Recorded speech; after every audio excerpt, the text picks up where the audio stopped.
नमस्कार मंडळी, आजच्या नवीन व्हिडिओमध्ये मी सर्वांचं स्वागत करते। आज मी इथं गॅसवर कढई मांडून घेतलेली आहे।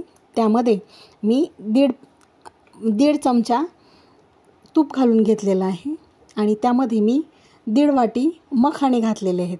हे मखाणे छान कुरकुरीत होईपर्यंत त्या तुपामध्ये चांगले फ्राय करून घ्यायचे आहेत। एकदम असे कुरकुरीत झाले पाहिजे, कारण मखाणे कुरकुरीत नसतात ना, मग ते असे फ्राय केल्यानंतर ते छान कुरकुरीत असे होतात।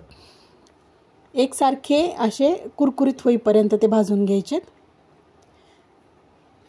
आता पाहू शकता तुम्ही कसे ते कुरकुरीत झालेत।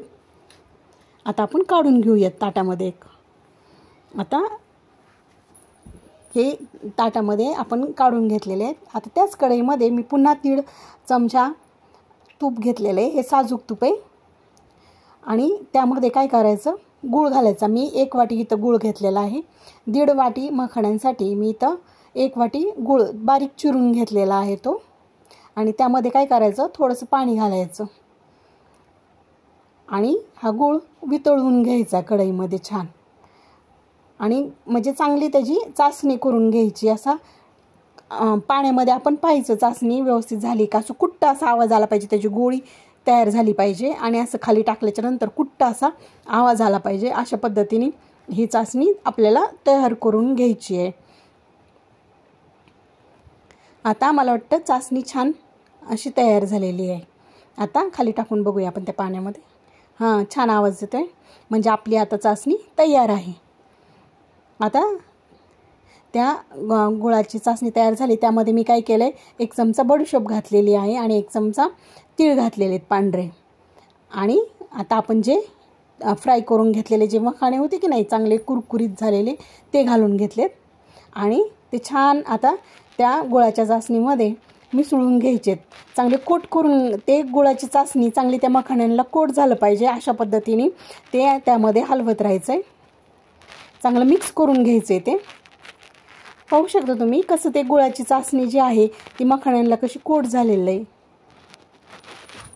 हे मखाणे खायला खूप छान लागतात, असे कुर्रुम कुर्रुम लागतात आणि चवीलाही खूप छान लागतात। मुलं एकदम आवडीने खातात हे मखाणे। आता हे मखाणे काय करायचं, एका ताटामध्ये काढून घ्यायचे चांगले कोट झाल्याच्या नंतर, आणि आता हे चिकटलेले मखाणे असे फोडून घ्यायचे। मी एका ताटामध्ये इथं काढून घेतलेत आणि आता ते चिकटलेले असे फोडून घ्यायचे आणि अर्धा तास हे काय करायचं, असंच बाजूला ठेवून द्यायचे।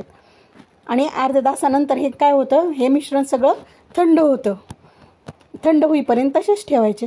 आता हे मी अर्ध्या तासानंतर तुम्ही पाहू शकता सगळे थंड झालेले आहेत आणि आता हे चिकटलेले बी जे आहे एक अर्धा राहिलेला तो पण मी असं सुट्टा करून घेते। आता पाहू शकता तुम्ही कसे झाले, छान मस्त सगळं कोट झालं आहे ते गुळाचा पाक त्या मखाण्यांना, आणि असे कुरकुरीत पण झाले।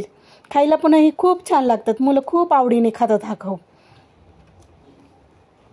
असे गुळाचे कुरकुरीत मखाणे आपण एका भावबंद डब्यामध्ये जर ठेवले तर चांगले महिनाभर टिकतात आणि मुलं आनंदाने हे मखाणे खातात। माझा हा व्हिडिओ तुम्हाला आवडला असेल तर आपल्या चॅनलला लाईक, शेअर आणि